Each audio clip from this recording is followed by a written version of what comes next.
warahmatullahi wabarakatuh. Bapak-bapak, ibu-ibu, mari kita buka kembali Mushaf Al-Quran. Masih pada juz ke-29, surat ke-68, surat Al-Qalam. Surat Al-Qalam. Kita lanjutkan mulai ayat 34. Surat ke-68, surat Al-Qalam, mulai ayat 34.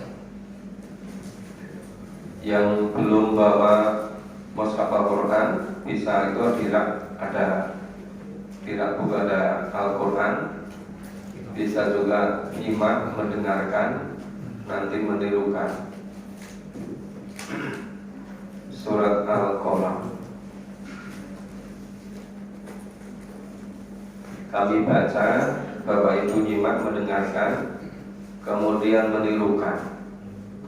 A'udzu billahi minasy syaithanir rajim. A'udzu billahi minasy syaithanir rajim. Bismillahirrahmanirrahim. Bismillahirrahmanirrahim.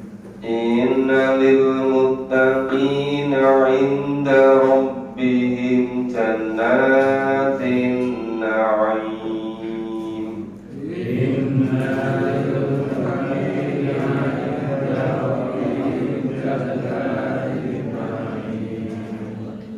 Afanaj'alul muslimina kal mujrimin.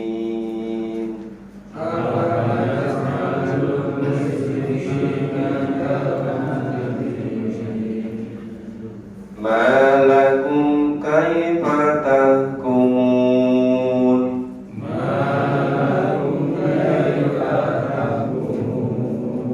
Am lakum kitabun fihi tadrusun.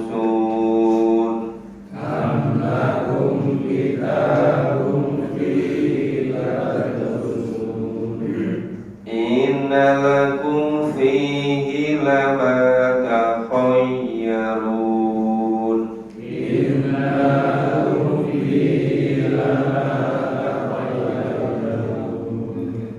Am lakum aymanun alaina balighatun ila yaumil qiyamah.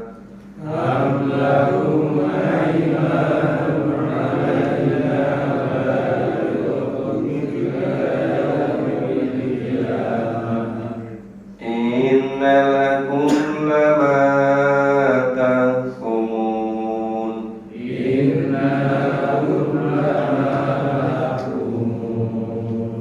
Salhum ayyuhum bidzalika za'im.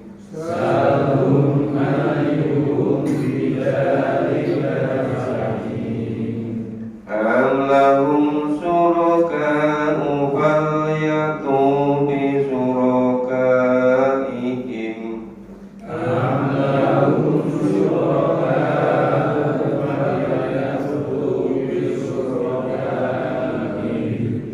Bi syurakaihim in kanu shadiqin.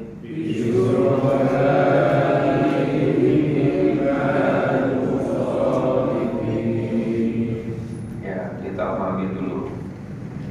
Inna lil muttaqina.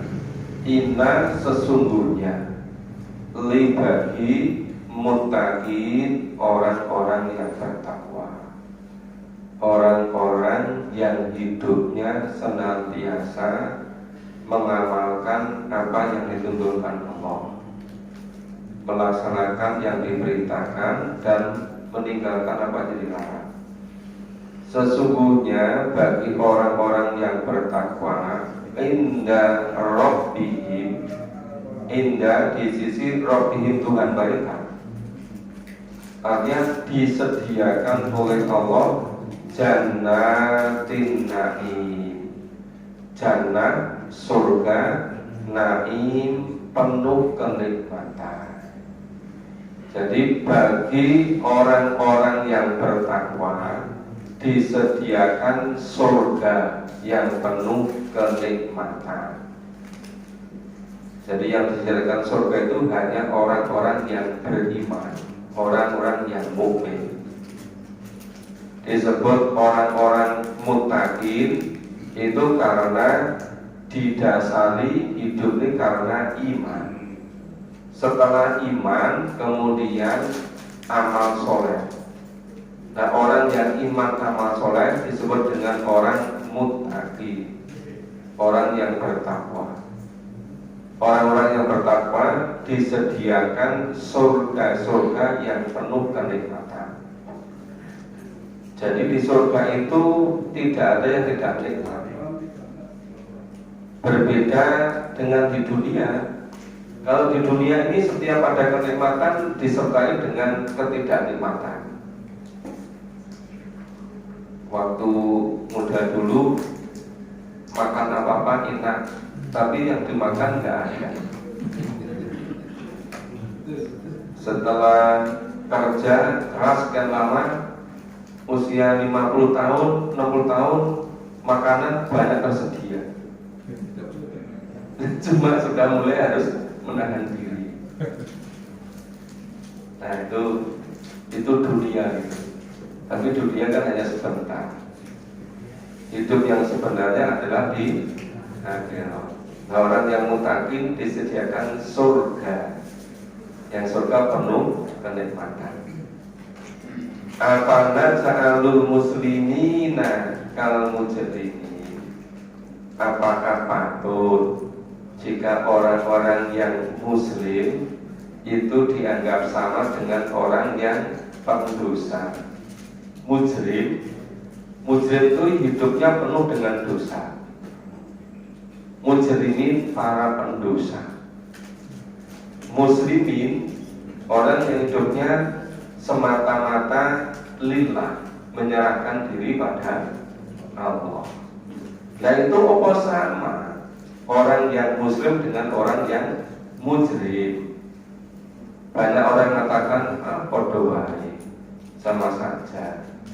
Padahal itu sama sekali berbeda.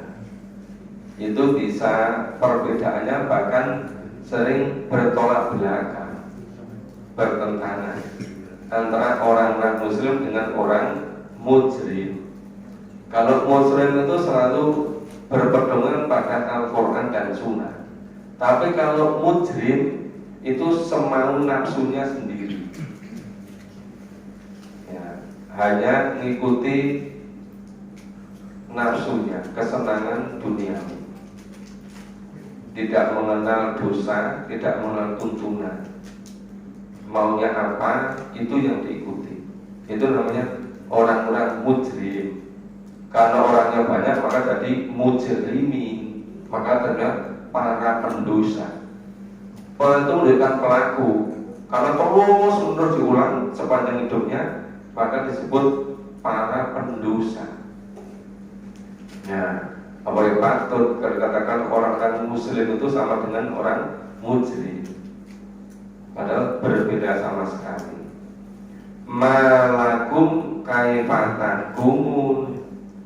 Mengapa kok kami itu mengatakan seperti itu, ngambilkan seperti itu? Kenapa kok punya pendapat kalau muslim sama dengan mujrim? Itu dapatnya dari mana? Asalnya dari mana? Kalau ngajinya ke siapa, di mana? Nah, malah lakum kaifatakumun. Mengapa kamu kok punya pendapat seperti itu? Dari mana asalnya? Amlakum kitabun fihi tadrusun, atau kamu membaca kitab sebelumnya? Padahal kitab-kitab sebelumnya itu diturunkan kepada para nabi, para rasul. Para nabi, para rasul itu kebanyakan dari Yahudi, dari Israel. Yang dari Arab itu hanya Ismail. kemudian Nabi Muhammad. Nah, di sekitar Arab itu ada Madian Nabi Shu'aib. Nah, kemudian Musa dulu waktu muda ikut Nabi Shu'aib 10 tahun. Ada Nabi Soleh, ada Nabi Hud. Tapi yang betul-betul Arab asli itu Ismail, kemudian ke Nabi Muhammad. Nah, itu kok punya pendapat, punya pikiran kalau orang-orang Islam sama dengan orang-orang pendosa mujrim, itu dari mana? Dari mana kok bisa punya pendapat seperti itu? Kalau membaca kitab, kitab apa? Sedangkan orang-orang Arab dulu nggak dapat kitab. Yang dapat wahyu itu kan yang diangkat dari Nabi, dari Rasul, itu keturunan Ibrahim, itu hanya Ismail. Nah, kemudian seluruhnya Yahya, Yakub, terus semuanya itu dari Bani Israel. Walaupun banyak yang mereka bunuh. Ya, Nabi Suya mereka bunuh, Nabi Zakaria mereka bunuh, Nabi Isa dikejar-kejar mereka bunuh, tapi selamatkan oleh Allah gitu. Nah, itu pendapat itu dari mana? Sekarang banyak mengatakan ngaji sama tidak itu sama saja. Sing penting tumindak apik. Dari mana bisa berbuat baik? Kalau baik menurut kemauan masing-masing orang beda-beda semua.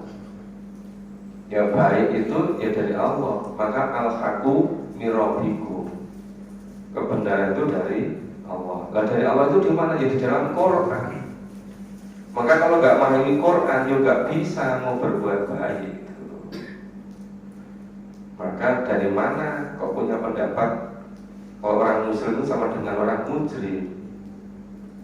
Nah, inna lakum fihi lama takhayyarun, bahwa di dalamnya kamu benar-benar boleh memilih mana yang kamu sukai. Ya, lama takhayyarun. Jadi hidup ini sudah diberi tuntunan, yaitu Al-Quran. Al-Quran untuk pedoman hidup, basairul linnas. Al-Quran ini jadi huda. Al-Quran ini jadi pedoman manusia. Maka syahrul Ramadan allati unzila fil Quran hudan linnasi wa bayyinatin minal huda. Bayyinah untuk manusia. Ya hadza basairul linnas. Al-Quran ini pedoman hidup untuk manusia. Maka suruh pilih. Faman sa'a fal yu'min, faman sa'a fal yakfur. Siapa yang ini iman, silakan beriman. Jadi muslim, jadi mutakin. Siapa yang tidak mau beriman alias kufur, dia jadi mujrim. Ya, jadi mujrim. Jadi orang pendosa. Maka itu innalakum fihi lama takhayyarun.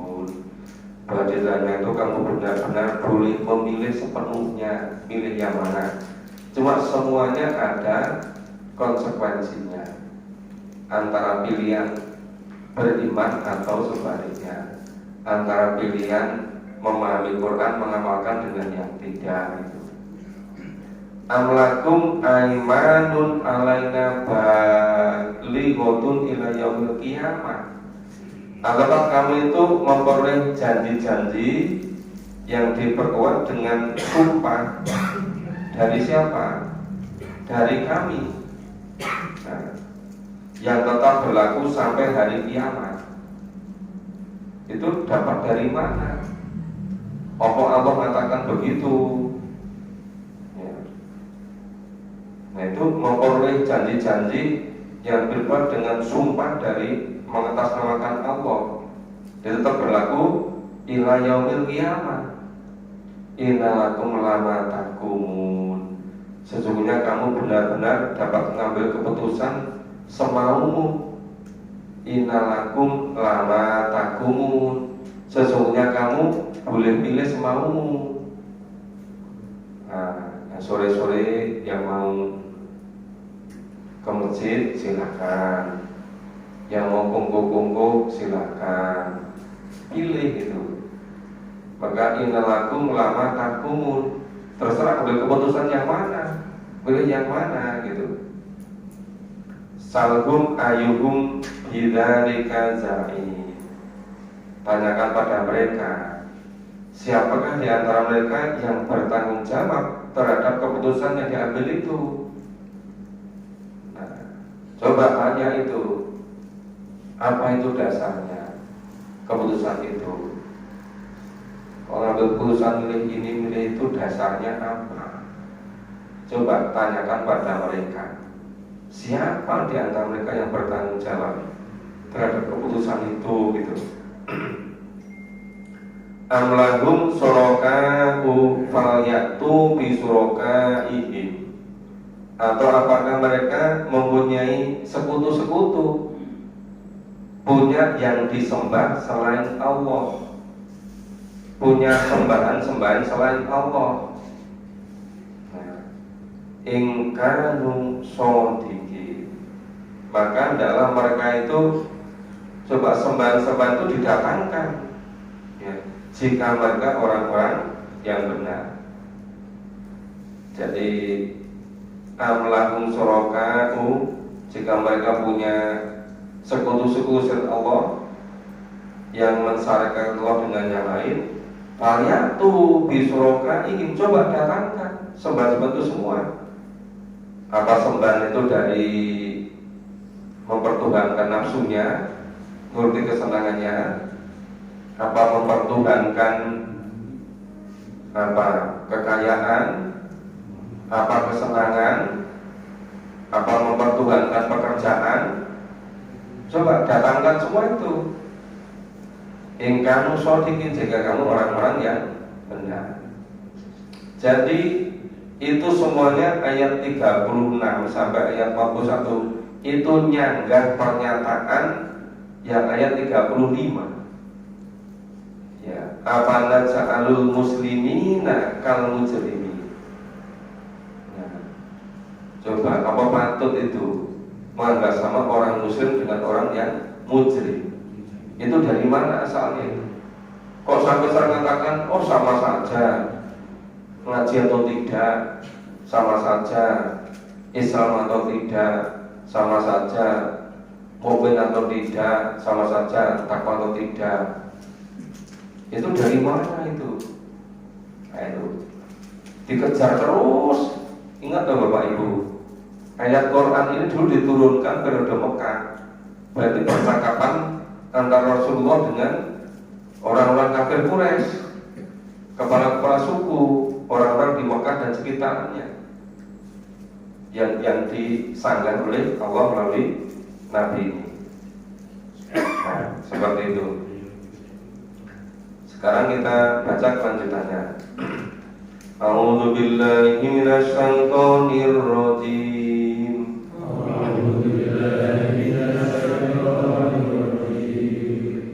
Yauma yuksabu an saqin wa yud'aun,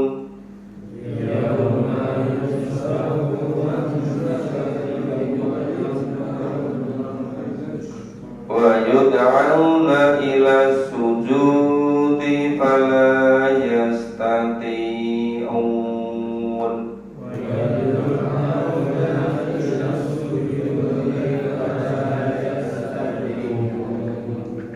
khasi'atan absaruhum tarhaquhum dhillah,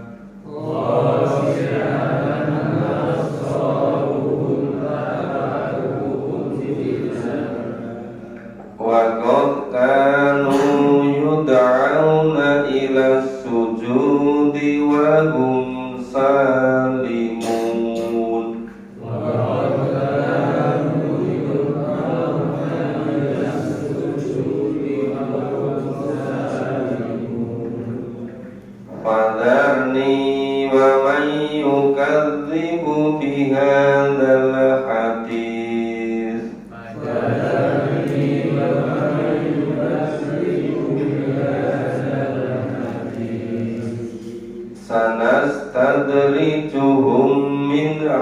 haitsu la ya'lamun.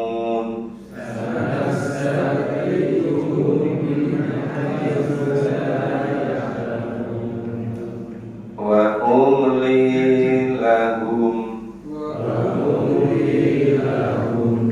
inna kaidi matin.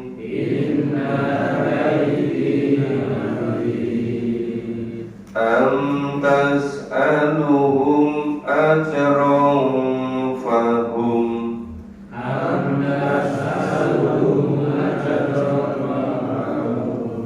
min maghramin muthqalun.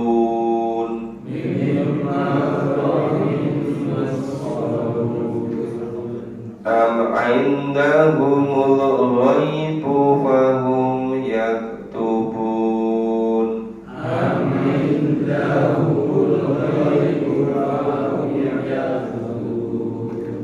Fasbir li hukmi rabbik wala takun ka sahibil hut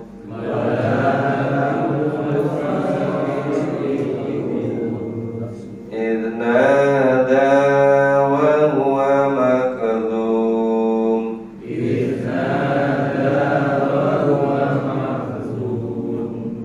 laula an tadarakahu ni'matum mir rabbi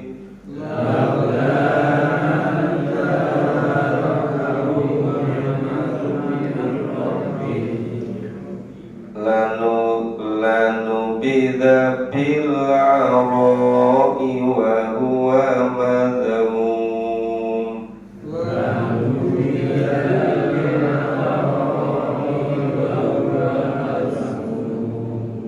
Fastabahu rabbuhu faja'ala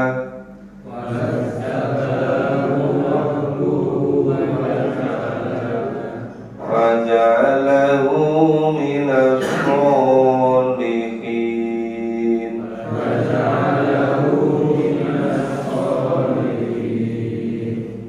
Nah, kita pahami mulai ayat 42.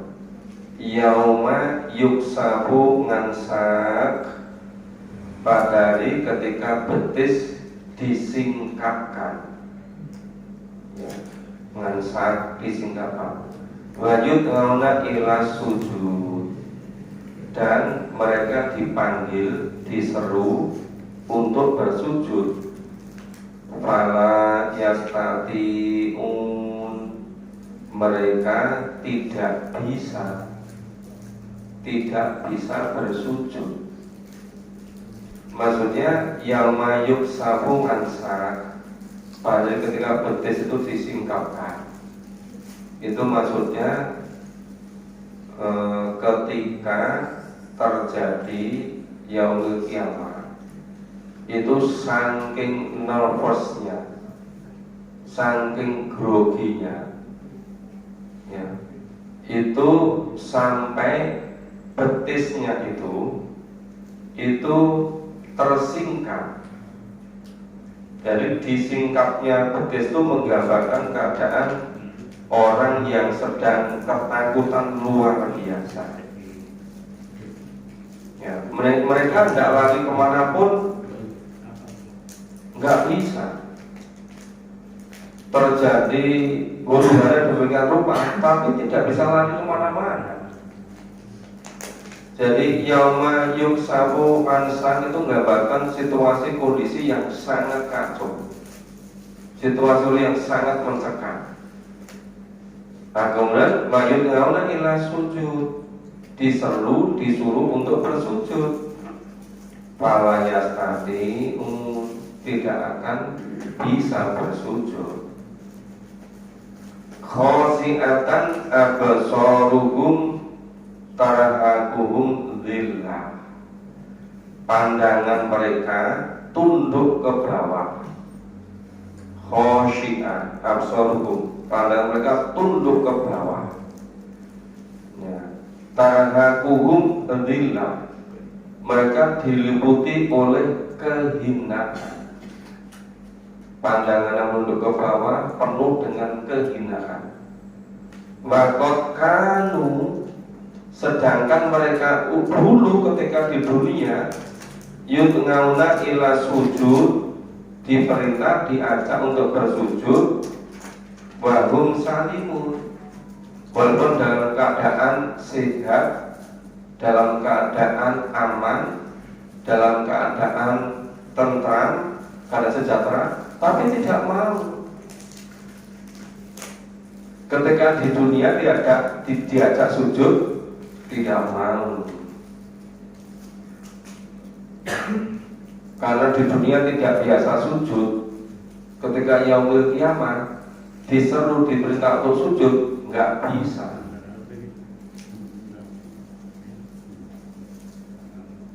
Banyak orang-orang yang masih muda, masih sehat, diajak sujud nggak mau. Begitu sudah mundur, baru merasakan betapa pentingnya ya, sujud itu. Maka bersyukurlah kita semua yang bisa memenuhi seruan untuk bersujud ketika di dunia ini. Nah, jadi berbeda sekali orang yang mau bersujud dengan tidak ketika di dunia ini. Lah besok ketika kiamat, orang-orang yang di dunia tidak biasa sujud juga bisa, karena tidak membiasakan ketika di dunia. Walaupun dalam keadaan wahum salimun. Wahum salimun itu ya fisiknya sehat, isi memungkinkan, nggak seperti kondisi di Palestina sekarang lah gitu. Misalnya mau sujud ya dikejar-kejar bom ya. Kita bersyukur di Indonesia itu damai, tenang, tentram. Ya, tergantung kita sendiri mau bersujud apa tidak. Kemudian Fandarni memayukan di bumi hadal kadir. Fandarni, dan Nabi Muhammad, udah serahkan pada saya aja. Orang-orang yang diajak sujud tidak mau, tidak beragama Islam tidak mau, semua sendiri. Bahkan apa? Memayukan tibu, orang-orang yang mendosakan biadal kadir pada Al-Quran ini. Orang-orang yang mendustakan Al-Quran, yang tidak mempercayai kebenaran Al-Quran, yang tidak beriman kepada Al-Quran, udah nanti Allah yang langsung nanganinya. Nabi nggak usah repot-repot, sahabat nggak usah repot-repot, nanti biar Allah yang menyelesaikan. Fadharni, serahkan padaku. Jadi Nabi itu diseru oleh Allah, udah serahkan padaku saja, Nabi Muhammad, serahkan pada Allah. Orang-orang yang mendustakan terhadap kitab suci Al-Quran ini, yang nggak mau beriman, ya tentu nggak mau ngaji, nggak mau memahami, apalagi mengamalkan. Cuma kalau di Mekah sekitarnya, di Madinah, Mekah, tentang kita diturunkan ini, karena bahasanya bahasa Arab, begitu mereka mendengar, membaca, ya mereka paham Al-Quran. Cuma mereka mendustakan, tidak mau beriman. Berbeda dengan kita, kalau kita itu perlu membaca terjemahnya berkali-kali. Itu pun kalau memahami sekali dua kali biasa juga belum sepenuhnya paham. Tapi kalau mengikuti beberapa kali, insya Allah paham. Nah, dan orang-orang Arab, tokoh-tokoh, kepala-kepala suku, ya kafir Quraisy tadi, itu tidak mau percaya, mendustakan Al-Quran. Maka itu nanti bagaimana penyelesaiannya, itu suruh menyerahkan pada Allah gitu. Terus jadi apa? sanas tadrijuhum istijroj itu artinya dilulu. Nah, sanas tadrijuhum nanti akan dilulu mereka itu oleh Allah secara bertahap. Mendoakan Al-Quran ini kita ekonomi malah lancar, kelihatannya serba tersedia. Bisa jadi itu istidroj dilulu oleh Allah. Nah, kemudian min khaitu layak lamun, ya, dari arah berbagai arah yang mereka tidak mengetahui, mereka tidak menyadari. Nah, biasanya orang yang mendustakan Quran itu dilulu sampai nggak punya waktu untuk memahami Quran, selalu sibuk terus itu. Galian itu ya ono terus itu namanya satas tadrijuhum min khaitu layak lamun. Niscaya Allah akan ngelulu mereka. Nanti begitu mereka sudah sampai puncaknya itu dijatuhkan, terpelanting. Nah, itu Allah cara nangannya seperti itu. Makanya kalau misalnya itu tidak ngaji Quran, hidupnya juga baik-baik saja gitu kan. Nah, itu baru hanya sementara. Berikutnya makanya itu dikatakan begini, wa umli lahu. Ya, umli, akunya itu aku kembali pada Allah. Tadi kan di atas itu kata pakai sanas tadrijuhum pakai nanya kaminya kembali pada Allah. Itu ketika Allah melibatkan yang lain.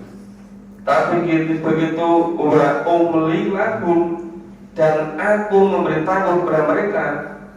Kalau bahasanya aku itu semata-mata oleh Allah, nggak dengan yang lain. Kalau wa ma khalaqtul jinna wal insa illa liya'budun, itu semua kata penciptaan Adam itu Allah telah benar manusia berikutnya itu pakai istilah kami. Nah, karena ada keterlibatan dari pihak lain, dari orang tuanya, dari calon ibunya, dari calon bapaknya. Juga kalau misalnya Allah menurunkan air hujan, itu pakai istilah kami. Basah korolana, Allah memperjalankan angin. Kenapa? Itu melibatkan yang lain. Ada malaikat, ada apa itu sinar matahari yang kemudian nyinari air laut menjadi uap, terbawa oleh angin. Itu melibatkan yang lain. Dengan sistem maka pakai istilah kami. Tapi kalau di sini wa umli lahum, dan aku memberi tangguh pada mereka, itu langsung Allah itu. Maka pada wa umli lahum, linya itu saya Allah gitu. Dan Allah memberi mereka tangguh. Inna kaidi mati. Sesungguhnya rencanaku dinya kembaliku pada Allah mati. Itu sangat kuat, sangat teguh, pasti terjadi. Nah, cara ini tak mulai engkau waktu ini lagi do ngerti gitu. Nah, itu terasa dong gitu. Ya ini langsung Allah loh. Ya wa umli lahum inna kaidi mati. Nah, Allah memberi tangguh pada mereka. Rencana Allah itu luar biasa kuatnya, pasti terjadi. Tuh. Amtas aluhum ajrohum mimma gharomin musqalun. Ini Allah pada Nabi. Ataukah kamu meminta upah kepada mereka, lalu mereka dibebani dengan hutang. Padahal Nabi itu tidak pernah meminta balasan dari mereka, dari yang didakwahi. Yang diharapkan Nabi itu hanya iman mereka. Balasannya dari Allah. Jadi dakwah Nabi itu tidak minta balasan upah materi, tapi yang dikehendaki Nabi itu mau beriman. Beriman kepada Nabi, beriman kepada Al-Quran, beriman kepada Allah, beriman pada kehidupan di akhirat itu. Nah, maka di situ antas aluhum ajrong fahum min maghramin musqalun. Nah, ataukah kamu kan tidak meminta upah pada mereka? Kalau minta upah pada mereka, membebani mereka sampai hutang-hutang. Padahal tidak, Nabi tidak minta upah pada mereka. Yang diharapkan Nabi itu cuma satu, mereka mau beriman. Tapi kok banyak yang tidak mau beriman. Nabi hanya mengharap upah semata-mata dari Allah. Maka sampai sekarang sebetulnya dakwah itu ya harapannya satu, orang mau beriman. Kalau misalnya itu meluangkan materi, itu semata-mata untuk investasi di akhirat. Atau misalnya untuk membangun kebersamaan, misal untuk sarana prasarana masjid, untuk membangun tempat pengajian, itu semuanya nilainya akhirat. Nanti semuanya pahala gantinya besok di surga gitu. Jadi bukan kepada manusia harapannya itu, tapi balasannya surga dari Allah. Lah kalau kepada siapa? Ya tadi iman itu. Iman kemudian amal soleh. Bentuk amal solehnya membangun kebersamaan. Ya kadang perlu kerja bakti, kadang perlu merawat masjid dan lingkungannya, mungkin membersihkan ya mulai dari masjid sekitarnya, termasuk kamar kecil, termasuk kamar besar itu kan, semua dibersihkan. Itu semuanya nilai pahala. Nah, maka di sini ini Allah berfirman, antas aluhum ajrong fahum mimmahromim mungkolahun. Atau kamu minta upah kepada mereka, lalu mereka merasa keberatan sampai hutang-hutang? Kan tidak. Nabi tidak pernah minta upah pada mereka. Kalau misalnya ketika Rasulullah itu memerlukan, itu banyak sahabat yang masih jadi, misalnya banyak beban, antara lain menjadi hamba saya, budak belian, kemudian dibeli oleh sahabat.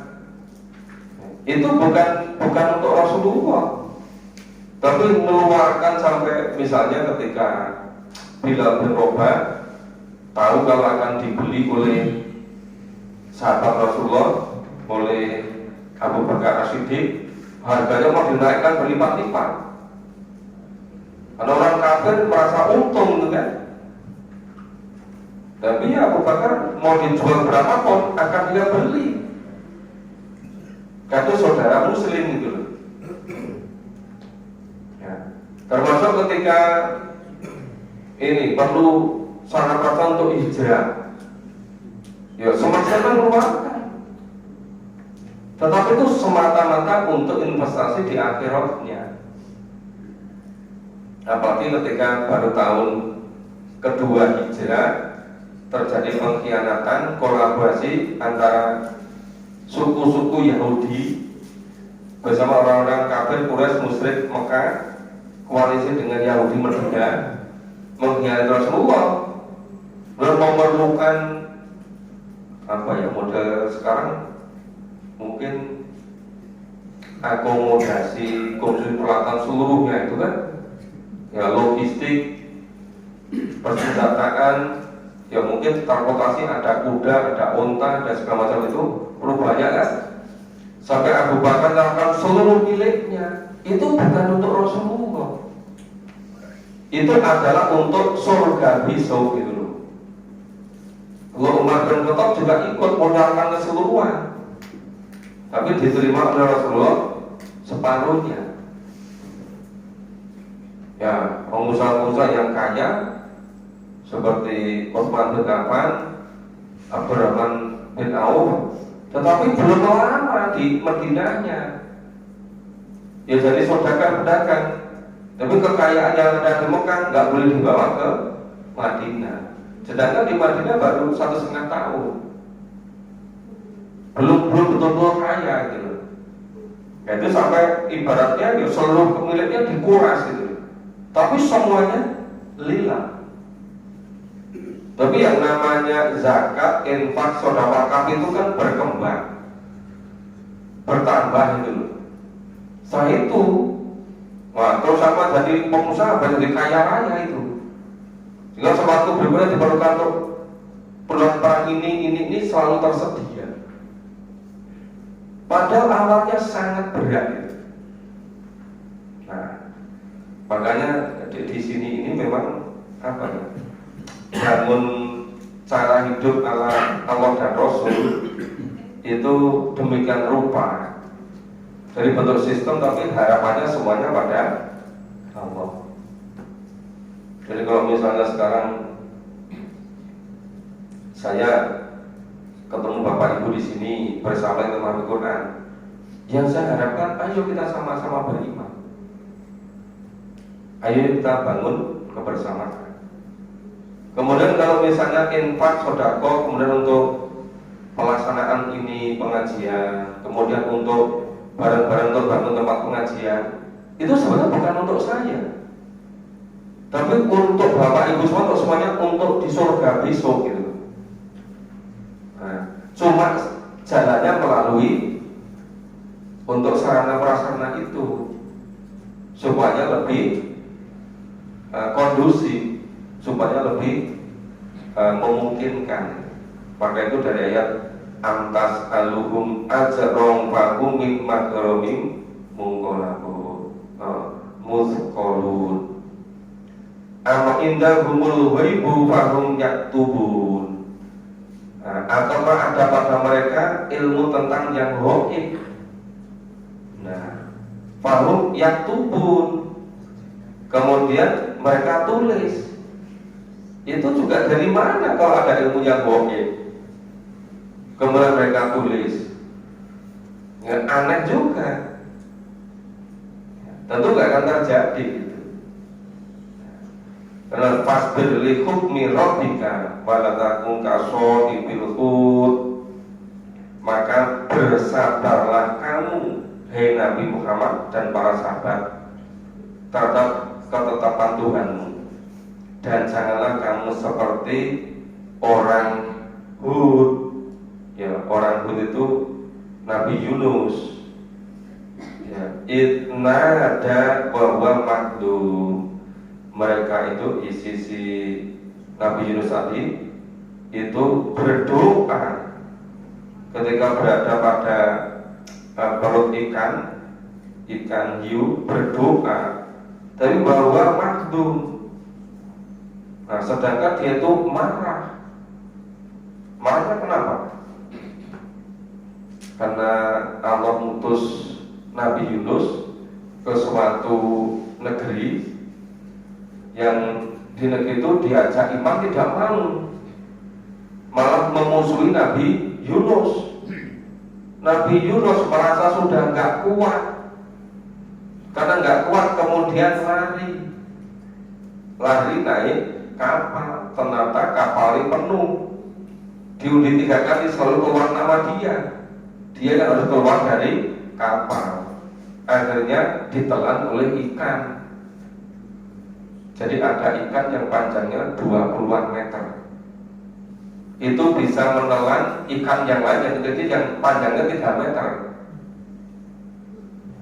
Nah, Nabi Yunus tertelan oleh ikan itu, ikan yang panjang 12 meter tadi.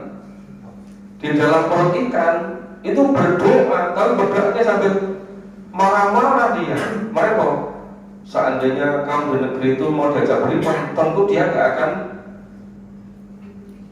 dilemparkan ke laut kemudian dimakan oleh ikan. Di dalam ikan berdoa di dalam perut ikan. Nah, doanya diterima oleh Allah, akhirnya dikeluarkan, dilemparkan ke daratan. Nah, di daratan dia dalam keadaan sakit. Nah, coba dari perut ikan dikeluarkan oleh ikan itu, dilemparkan ke daratan dalam keadaan sakit. Ya, di daratan itu di tanah tandus tapi ada pohon. Nah, pohonnya itu rindang besar. Kemudian dia dari pohon itu bisa untuk makan, kalau menjadikan dia sembuh. Tapi anehnya pohon itu tidak lama berikutnya pohonnya mati gitu. Nabi Yunus susah lagi. Kenapa pohonnya mati? Terus Allah bertanya, hei Yunus, kenapa kamu susah? Padahal sing nandur pohon ini bukan kamu, sing ngopeni ini bukan kamu, sing nandur bukan kamu. Kok kamu susah gitu kan? Itu Allah yang menumbuhkan, Allah melihara. Terus gimana itu? Umatmu kamu tinggal itu, yang sekian ratus ribu kamu tinggal itu, itu Allah yang menghidupkan. Kenapa kau tinggal? Nah, kemudian Nabi Yunus betul-betul sadar tentang kekurangan. Karena kembali dakwah lagi, kemudian ada seratusan ribu orang iman kepada Nabi Yunus.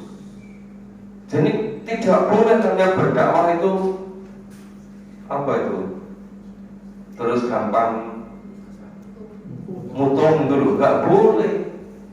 Jadi ini pelajaran luar biasa ini. Apa itu Nabi Yunus ini?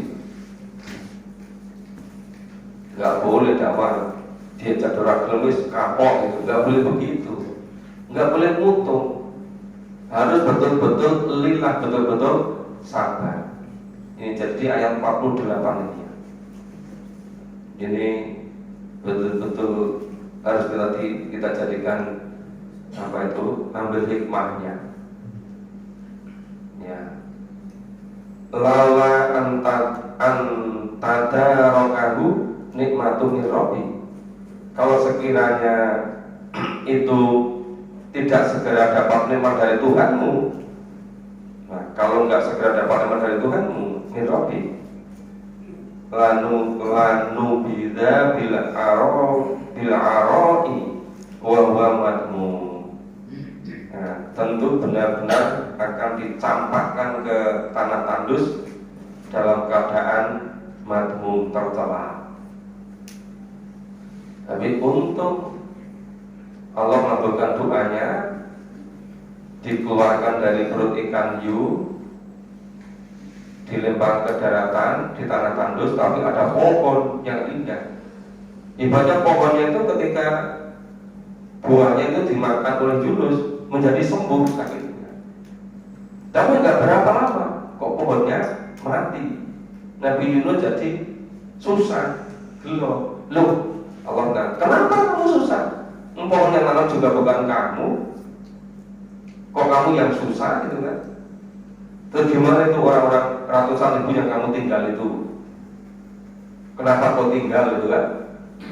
Wah, tercepat-cepat Yunus balik ke tadi dakwah tadi. Akhirnya seratusan ribu yang di negeri itu mau beriman. Nah ini Fajtabahu Rabbu, lalu Tuhannya memilihnya. Fajtabahu Rabbu, Allah kemudian memilih Yunus. Faja'alahu, dan Allah menjadikannya apa, minas sholihin, termasuk orang-orang yang soleh. Jadi karena sudah betul-betul tobat, jadi sekapok, orang menang. nggak akan lari dari dakwah. Memang kalau Nabi itu biasanya contoh ya, begitu meninggalkan tanggung jawab, Allah langsung ingatkan itu. Tapi orang sekarang kadang-kadang itu wis kebablasan itu orang ingat-ingat itu, karena bukan Nabi, bukan Rasul. Ya seharusnya diantara kita sendiri itu yang saling mengingatkan. Masih ada 2 ayat kita selesaikan. Nanti kalau perlu pendalaman silakan ditanyakan mana yang perlu dijelaskan. Kita selesaikan dulu. A'udzu billahi minasy syaithanir rajim.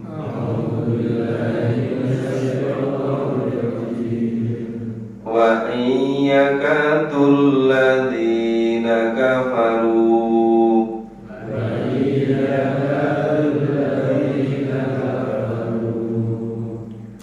yudlikunaka bi absarihim lamma sami'u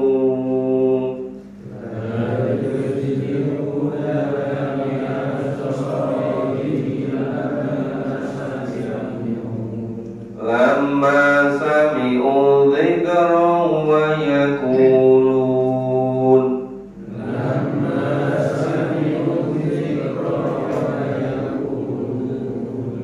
yaquluna innahu lamajnun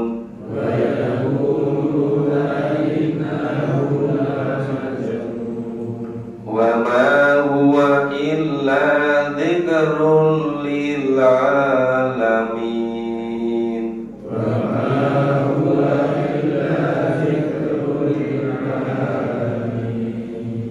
ya wa iyyakatul ladzina kafaru. Dan sesungguhnya hampir-hampir orang-orang kafir itu benar-benar akan menggelincirkan kamu. Ya, liyus likunaka, hampir-hampir benar-benar menggelincirkan kamu bi absorihim, dengan pandangan sorotan mata mereka. Lama sami'u dzikra. Nah, tatkala mereka mendengarkan Al-Quran, orang-orang kafir itu mendengar Al-Quran terbelalak. Saking kagumnya, saking terkejutnya. Kenapa? Karena bahasa mereka bahasa Arab. Melihat susunan Quran yang demikian indah, demikian bagus sastra itu, mereka terbelalak. Nah, hampir-hampir Nabi dan para sahabat tergelincir oleh pandangan mata mereka. Wa yaqulun innahu lamajnun. Nah, orang-orang kafir itu mereka mengatakan sesungguhnya ia Muhammad itu benar-benar orang yang gila. Kenapa? Saking mereka terpesona, saking kagum indahnya terhadap Al-Quran. Tidak pernah ada keindahan sastranya, syairnya sehebat Al-Quran. Saya mengatakan, betul-betul gila ini Muhammad ini. Nah gitu. Wa ma huwa illa dzikrul lil alamin. Dan Al-Quran itu tidak lain hanyalah peringatan bagi seluruh umat, lil alamin. Cuma orang-orang kafir Quraisy itu karena sedang betul-betul terpesona dengan keindahan sastranya, syairnya, mereka tergila-gila mendengarkan keindahan Quran itu, mereka terbelalak. Tetapi anehnya mereka tidak mau beriman, menganggap Quran itu sebagai syair, ya, menganggap Quran itu sebagai susunan bahasa yang bagi mereka sangat memukul, sampai mereka terbelalak. Loh, padahal Quran itu untuk peringatan, bukan sekedar dinikmati keindahan syairnya gitu. Nah, ini surat Quran sudah selesai. Silakan kalau ada yang bertanya Bapak Ibu. Silakan Pak. Tadi di ayat yang ke-35 bahwasanya pembesar kafir Quraisy itu kok menyamakan antara orang muslim dan muslimin. itu apa maksudnya? Yang pertama. Yang kedua pada ayat 44, 45, Allah itu kalau bahasa kita gede sekali pada orang yang merusakan agama. Bahkan Allah akan mengancam, dan ancaman itu benar-benar nyata dan dia akan berubah. Kenapa Allah bergeningnya sama orang-orang yang merusakan Al-Quran? Mau terakhir waktu Mas. Yang pertama itu sebenarnya orang-orang tokoh kafir Quraisy itu ingin menghentikan dakwah Rasulullah. Maka orang-orang itu sama dipengaruhi. Itu sebenarnya sama saja loh, Muslim sama Mujrim itu gitu. Itu kan sama sekarang banyak orang berpendapat gitu, semua orang itu nanti masuk surga loh gitu. Itu kan mengatakan sama saja gitu kan. Jadi sejak zaman para nabi itu sampai sekarang masih ada loh Pak gitu.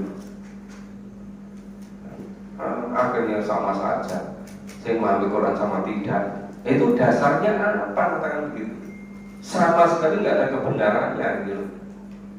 Itu yang pendapat-pendapat mereka yang disanggah oleh Al-Quran, bahwa itu tidak benar sama sekali.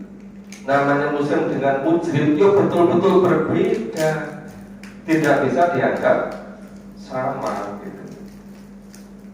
Nah terus yang ayat 44 terusnya tadi itu karena orang-orang musyrik tadi itu karena tidak mau beriman malah mendustakan Al-Quran, ya kadhib, ya. Kemudian karena Rasulullah, para sahabat itu ketika itu kan memang belum begitu kuat, jumlah juga masih sedikit, beri kelompok-kelompok yang menengah ke bawah. Nah akhirnya Allah yang langsung menyelesaikan itu. Kemudian mereka dilulu, ya, di istilahnya itu tajrid, ya, istidroj, ya, istidroj, dilulu itu. Nah akhirnya yang mau beriman kemudian menjadi sangat hebat, yang tidak mau beriman ya sebaliknya. Jadi betul-betul jadinya berbeda sama sekali. Nah, cuma tadi itu kenapa kisah Nabi Yunus itu diungkap di situ.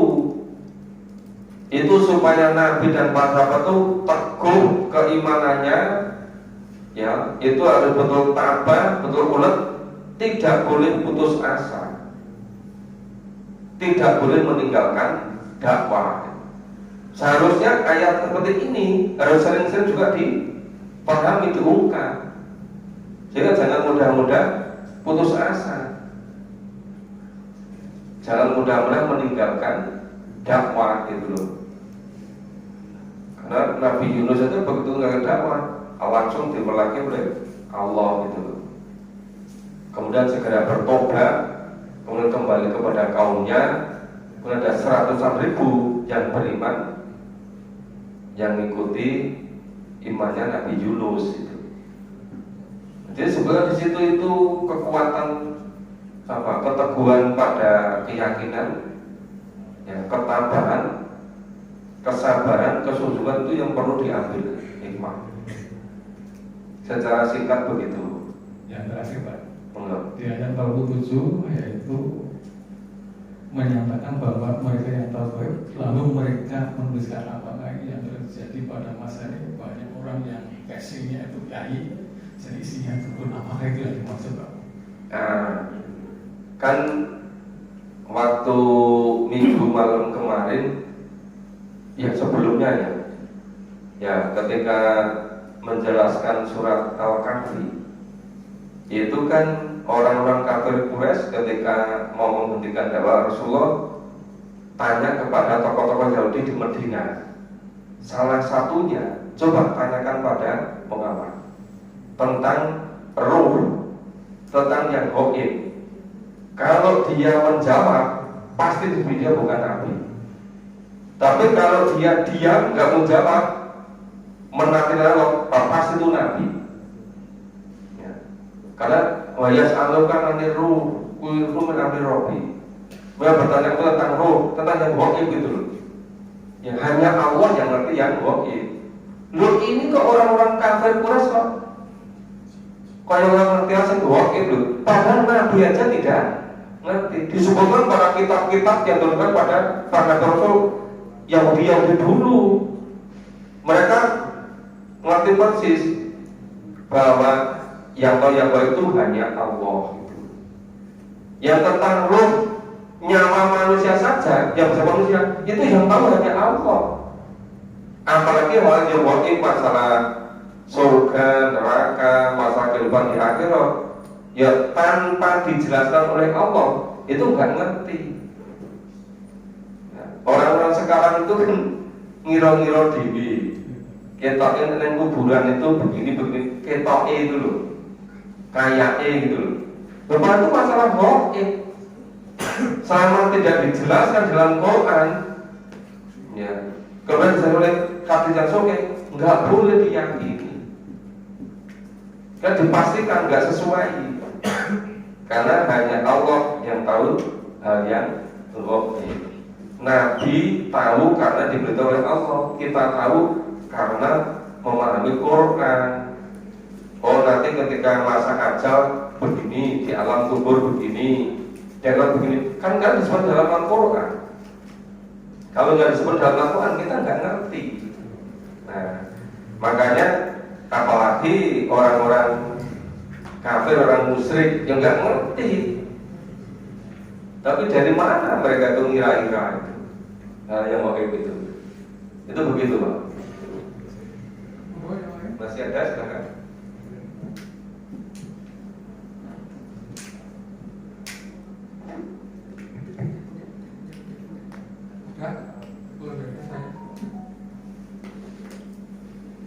Assalamualaikum warahmatullahi wabarakatuh. Assalamualaikum. Mau tanya gini Pak, kita itu sebagai orang Islam itu kan diberi tugas untuk beribadah, menjalankan perintah-perintahnya dan menjadi larangan-larangannya. Yang jadi pertanyaan itu, apakah ada semacam kisi-kisi ya, atau kalau dalam pelajaran di sekolah itu, kalau kita mau naik kelas itu ada standar. Syarat untuk naik kelas itu katakan nilainya 6 itu baru bisa naik kelas itu.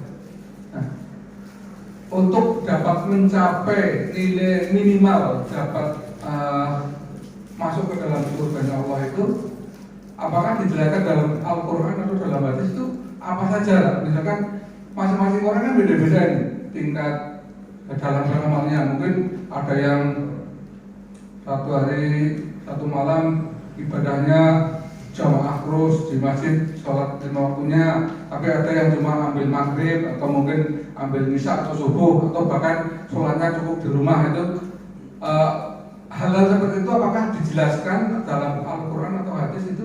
Kira-kira itu kalau yang tidak berjamaah di masjid dengan yang berjamaah kan jelas nilainya beda. Nah, itu apakah bisa memenuhi syarat untuk lulus dalam ujian misalnya begitu Pak? Mau dijelaskan Pak?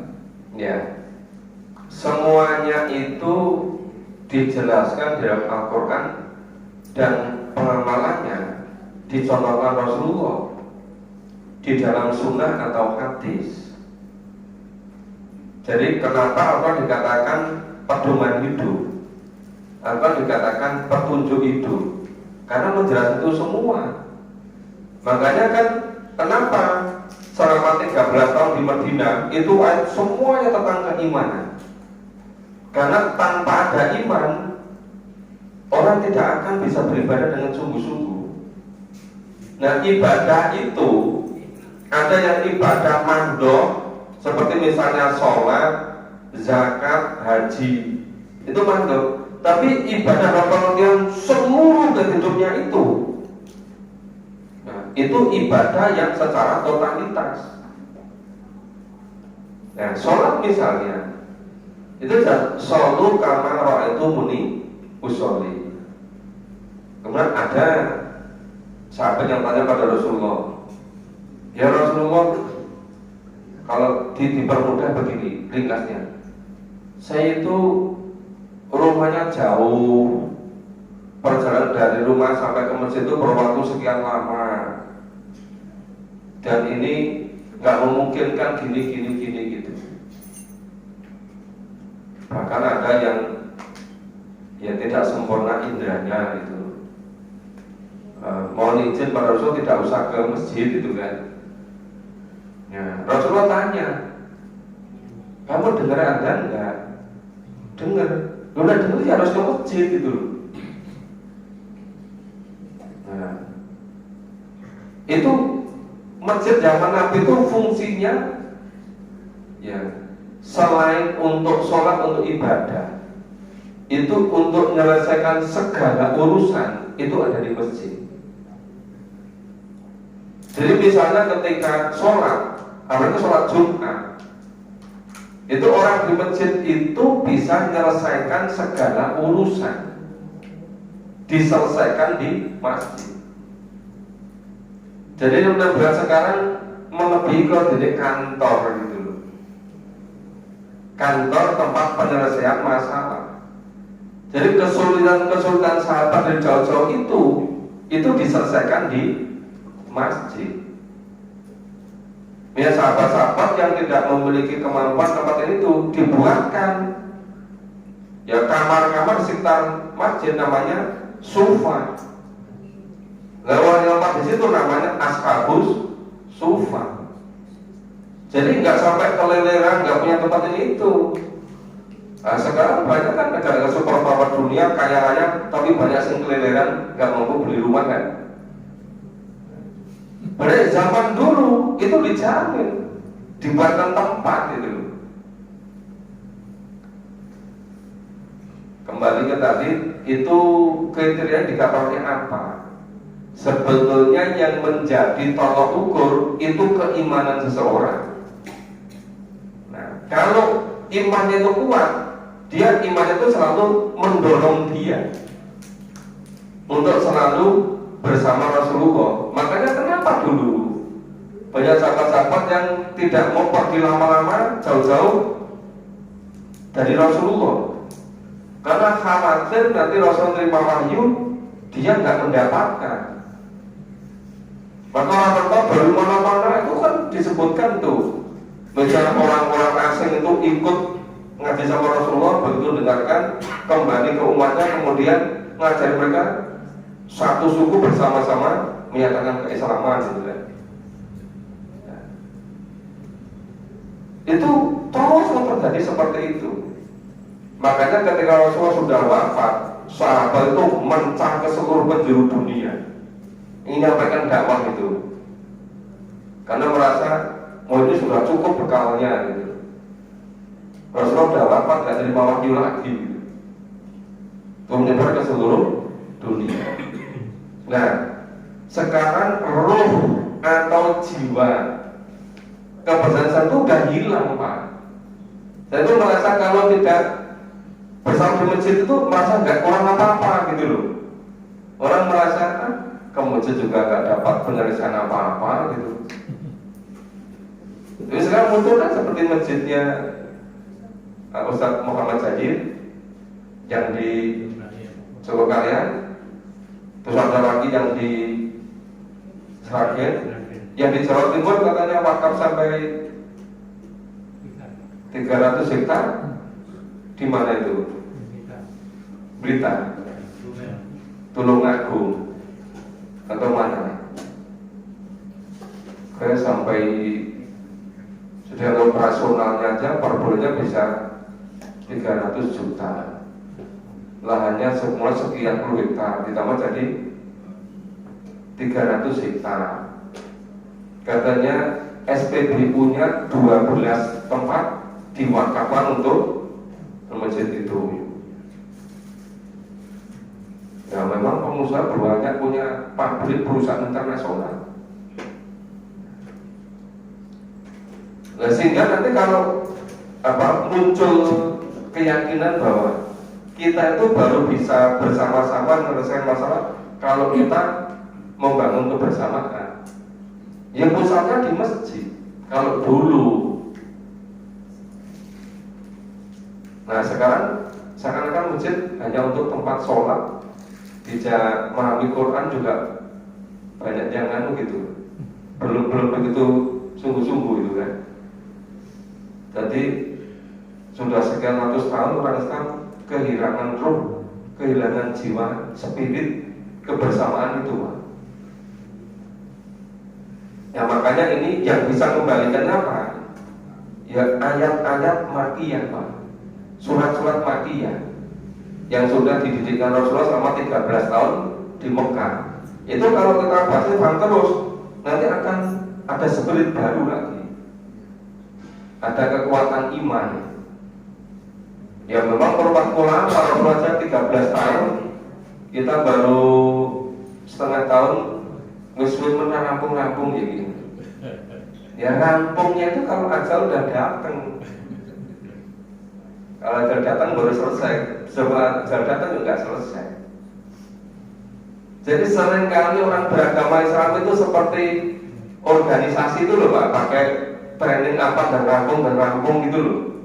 Dan memahami Quran juga begitu, semuanya instan. Padahal kan Nabi Muhammad terus sepanjang masa gitu, nggak berhenti. Nah karena sekarang tuh apa-apa harus melalui program proyek gitu loh. Nah memahami Quran juga nggak mau keseluruhan. Terus langsung ke hukumnya ini. Terus keimanan terbengkalai. Bahwa tanpa kekuatan iman nggak akan ada berislam dengan sungguh-sungguh. Tidak ada ibadah sungguh. Itu kenapa anak dari kecil di sekolah Islam, SD sekolah Islam, SMA sekolah Islam, kuliah Islam, tetapi kok nggak betul tertarik untuk betul-betul tahu tentang Islam. Kadang-kadang sholat aja masih belum. Kenapa itu?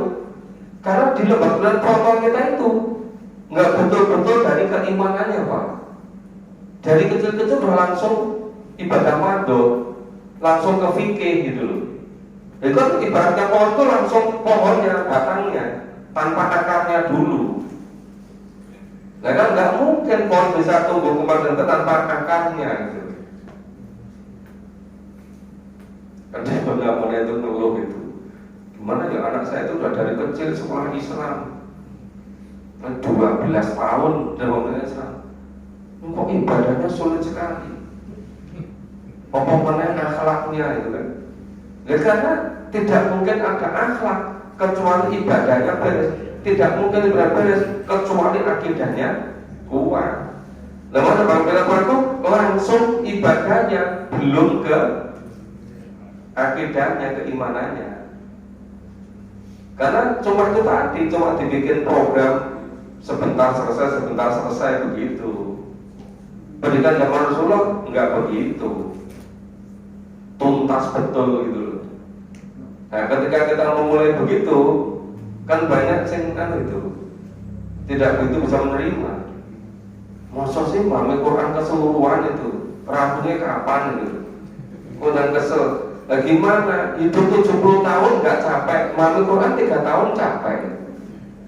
Nah lama mana 70 tahun dengan 3 tahun itu? Iya kan? Baru mulai setengah tahun dan tanya, ini selesainya kapan ya gitu.